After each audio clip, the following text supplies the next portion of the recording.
Hey guys, welcome to another of our 31 days of Epcot's International Food and Wine Festival. 31 hey Mark, days? 31 days! Listen, we're going to tell you all about today's in just a minute. Hi, I'm Rick Howard, and my job, I get to travel a lot. My favorite time of year is Epcot's International Food and Wine Festival.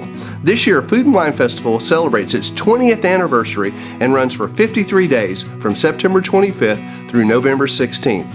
And each day in October, we'll be bringing you the sights, sounds, and tastes of each marketplace from around World Showcase and now Future World. As my guests, I'll bring along some great friends and we'll make some new ones because there's no better way to enjoy Epcot's Food and Wine Fest than with awesome food, good wine, and great friends. Welcome to Epcot's International Food and Wine Festival here on Travel with Rick.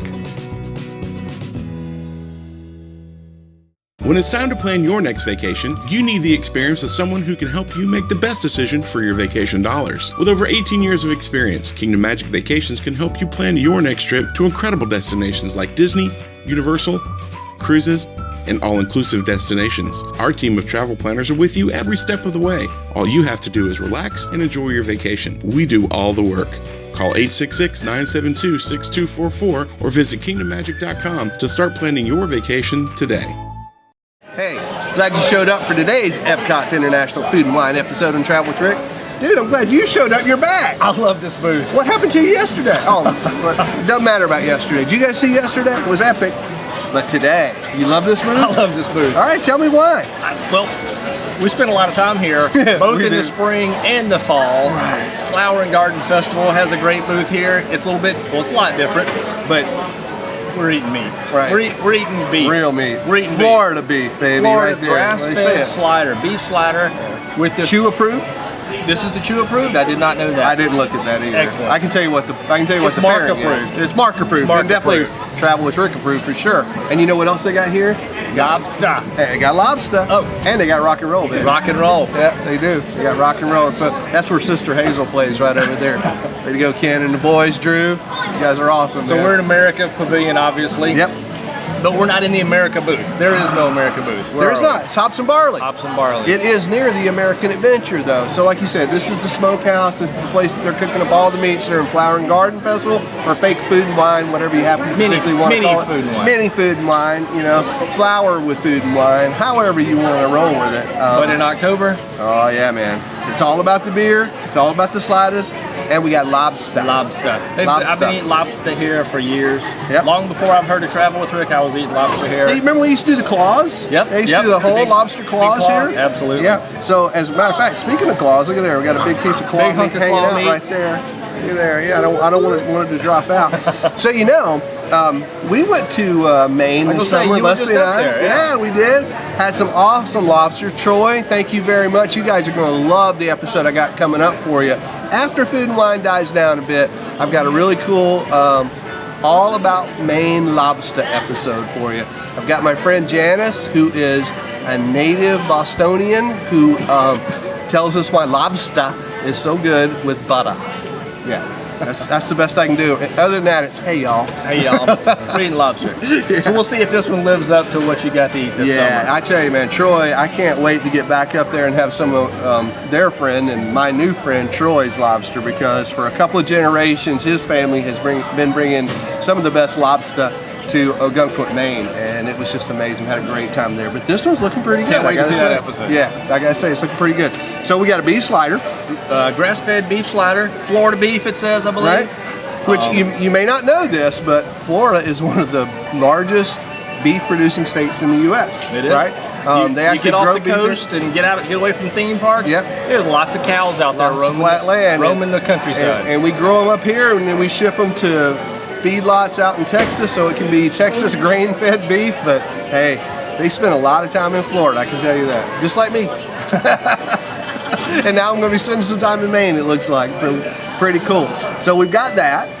That is actually, as you said, a Florida grass-fed beef slider with pimento cheese. Now let's talk about that. Love this pimento cheese. They had it last year. It's a spicy, I don't know how they actually call it. Pimento cheese. Just says pimento cheese.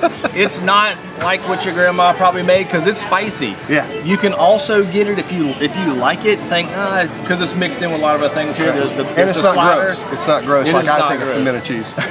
But it's kind of mixed in there with some onions and the beef and all that. If you want to get some, go to the Odyssey, which is the old restaurant up in the front, kind of where between Future World and World Showcase is kind of divided there. It's kind of sitting on the lake. There's the craft beer booth is in there. Or not a booth. First episode. Our first episode this year. We actually tried that with Amanda and Lisa. And you can get like a tub of this pimento cheese, and then there's like a box of this size box full of like these long croutons to dip into the pimento cheese. But it's got some spice to it. Yeah. Which I love. It brings a little heat. It does bring a little heat. It kind of adds something to the slider here. Right. So now, we've got a New England lobster roll. So it's lobster, but for all you New Englanders, I'm going to do my best New England lobster. And it is with mayonnaise. It's not with butter, the way you guys up there eat it. So, butter, sorry. But yeah, it's looking pretty good. So I'm going to dive in on this thing because I am the new authority on lobster. Not really. And I'm going to hit this slider. But I know what I like, so I can tell you. And my wife also got a slider while we were here. We got an extra one, and so the amount of onions that you'll get on the slider is kind of hit or miss. So they're not like being particular about we need 7.5 onion pieces on there. This one's got a lot of onions in it. The other one didn't have so many, which I'm not like a huge love of, especially raw onions. So this one had more, the other one didn't. So you can probably, we didn't bother to specify no onions, extra onions or whatever, but it does have some raw onions on it. You can have that. I'm just going to take this and run. I'll see you in a day or two. This is pretty good, brother. You're going to like that. And that beef is good. As is lobster. So they are doing a traditional. Sorry. Give me a minute. Having a moment here. A pairing. Flashbacks, I know you're going to the pairing. All of the booths every year now have pairings, which is like they're recommended. There's usually at least 2 foods there, but there's one that they kind of recommend with a pairing. I think a few of them may have, nothing that I've done so far, but I think a few of them may have a beer as a pairing. Yeah. I know they have in the past. One or two of them have. This one has a wine, so tell us about the wine. We've heard about the lobster, so tell us about the wine. Yeah, so the lobster's awesome. So the lobster's really good. A lot of big chunks of lobster meat in there. They are using the traditional type of New England split roll for it, which is, that's the way you guys eat it. Look at that. Look at that. I saved that for you, man, because I love you so. I appreciate it. Yeah, you got it. But the wine, as Mark said, so this is a La Crema Chardonnay. So, I mean, that's what you should be doing with lobster, really. I mean, you should be doing this with scallops. Now, you guys probably heard me say in the past, not a big Chard fan, right? Typically. But what I don't like about Chardonnays is over buttered and over oaked, and this is not doing it. La Crema is something, I have a bottle in my house right now. So La Crema, good, solid, go-to Chardonnay. It's really good, and it really goes good with that. Try that with them. Amazing, right? You need a moment? I needed a moment when I did it. So we're gonna give Mark a moment. He'll be back. The bun, which is something you don't think about. It's just a bun. Important. It's lightly toasted on the outside, just a little bit, so it's got a little crunch, nice and soft on the inside. You know, and a big ups to our friend Tebow down in Key West, who knows what else to do with a lobster roll. He puts a hot dog in that baby. Not just any hot dog, though, do you? At Island Dogs in Key West, our good friends down there, Tebow brings these rolls in, takes an all-beef hot dog, wraps it in bacon, fries that bad boy, and then puts some of the best toppings in the world to create an island dog. But I just wanted to tell you that, not to make you even hungrier, not to take you away from what we're eating here, but just to tell you how important this lobster roll is, not only to lobster, but to hot dogs all over the world, right? What do you think about that? That's exactly what I thought about, because I was lucky enough to be in that Island Dogs. Yeah, there I was thinking, because it's not just a hot dog, it's a split New England split roll.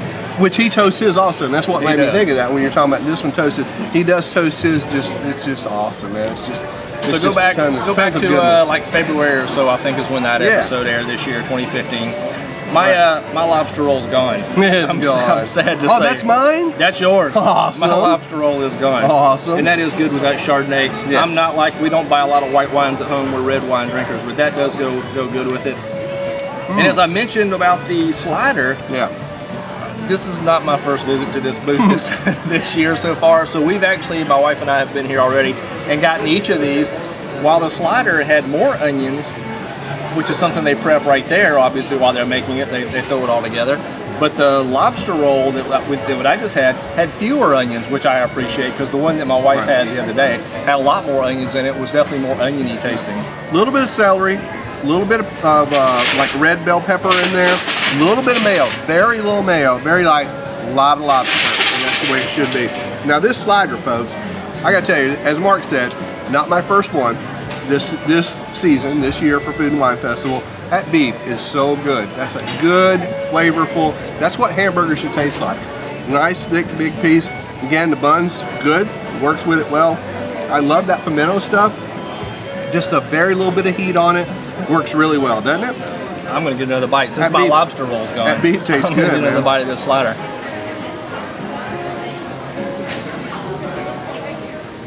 Right on. That's good. I would say that's awesome if I hadn't had that lobster roll first. So, Rick's the wine guy here. I'm not a big beer drinker. I drink beer, but I'm not like the beer snob guy of the group. But That's good. I'm sorry. But I also picked up the Sweetwater. It's a Pilsner. Sweetwater, And that's what's it called? That's from near your house, ain't it? Sweetwater Take Two Pilsner. They're from Atlanta, Georgia. Right. There's tons of Sweetwaters. There's another one that my wife loves, a Sweetwater Blue, which has got some blueberry, hint of blueberry in it. Right. But this is the Pilsner. And so if you're a slider kind of person, this is the TWR pairing for the sliders. I'm going to say the That's Pilsner. the Mark side of TWR pairing It's- because, you know, Rick wouldn't do beer, so. Right, so on a hot day like it is today, I think Make it happen. it's a nice, if you're not a Chardonnay person, a white wine person, or a wine person at all, I'm gonna go with the Pilsner. There's a lot of IPAs here. One of our friends, Amanda Tenney, she's our IPA person. She loves them. There's like 3 or 4 IPAs at this booth as well, and that's why they call it the Hops and Barley booth. So There you go. if you're not a wine person, a good place to come for the beers. Right, right. And we did something else that we don't normally do. Dessert. Now, I was in a previous episode recently. I got to be in the dessert episode that had dessert in it, and it's almost like that I didn't pick this. Right. Well, we're It just full of happened. surprises, but you know, Chris mentioned that the carrot cake was, Chris, your wife, mentioned that the carrot cake was just so good. So we just wanted to give it a try, and it's one of the sponsors here at the Food and Wine Festival, Craisins. So this is a freshly baked carrot cake with craisins and cream cheese icing. So looked pretty good. The icing looks amazing. It And, looks like the cinnamon rolls that your mom would have made, where you got like the batch of them when you put them all together and they rise up, and then after it's cooked, you smear the icing all over the top of it. That's what it looks like, but there was always a lot less icing left over when I was able to eat those, and you get fussed at for eating the extras off of the other ones. So this looks better. try that. You're a freak. That is so good. That carrot cake just rocks. It's a little warm. The icing, as Mark said, is just incredible. That'd be great with some coffee in the morning when you wake up. Dude, yeah, I could eat a pan of that, man. I wouldn't need to, but I could. Yeah, that's good. That's good stuff. All right. So, Passport, get one. They're everywhere. All around the festival, there are festival centers, not the main festival center, but there's little festival marketplaces, little booths where you can pick these up. Make sure you grab one. It's going to be your guide to everything food and wine. Got the Eats the Beat concert series, which happens right over there here in the America Pavilion, the American Gardens Theater. So where Eats of the Beat's rocking out. We'll give you a list of all the bands that are going to be playing. There's one each night for every day of the festival. Different band, well, not necessarily a different band. Some of them will come and stay 1 or 2 or 3 nights, so they rotate. Lots of good bands playing here. Should tell you which date they're going to be there. 3 shows a night. What else are we going to get in this, Mark? All of the booths have all of their food offerings, their wine, their beer.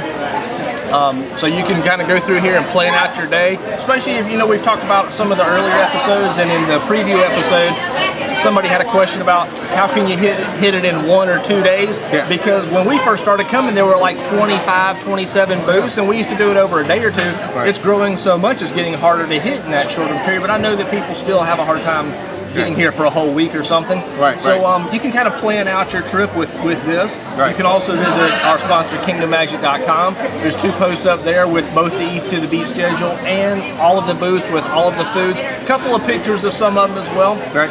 And so we use this to plan all of our shooting, and where we're going to sneak back off to after we're done shooting and get some more stuff. You can check us out on Instagram, Instagram.com/travelwithrick. Who owns it, right? So yeah, you can check out our website. Some nice person hacked our website. So if you happen to visit our website sometime this month and you got an orange screen, yeah, sorry about that. We're working on it. Hopefully we've got all that fixed up by now. But anyway, you can check us out on Instagram. We've got lots of pics of food. Check us out on Facebook, facebook.com/travelwithrick. Got lots of pics of food there. YouTube, we got our videos there. And full episodes everywhere this year. Full episodes everywhere. Yeah, we're trying to bring stuff on Periscope, doing lots of cool stuff like that. So we're bringing you this Food and Wine Festival every which way we know how, right? And I'm loving it. I'm loving every minute of it. And listen, we got to get rolling. We got more booths ahead. We do. There's more stuff to eat here. There's more stuff to eat all around. We're working our way around, bringing it all to you right here on Travel with Rick. Great folks like this, awesome food like this. Big ups to John, our camera guy, and make sure that you guys don't miss a single show. This thing is incredible. If you know, we're talking about it, we're loving it. I hope you're getting how awesome this really is, and I hope you're getting down here because I'd love to see you around this festival and meet up with you. All right. Don't miss tomorrow. It's going to be amazing. So long, everybody. Bye, Cheers. everybody.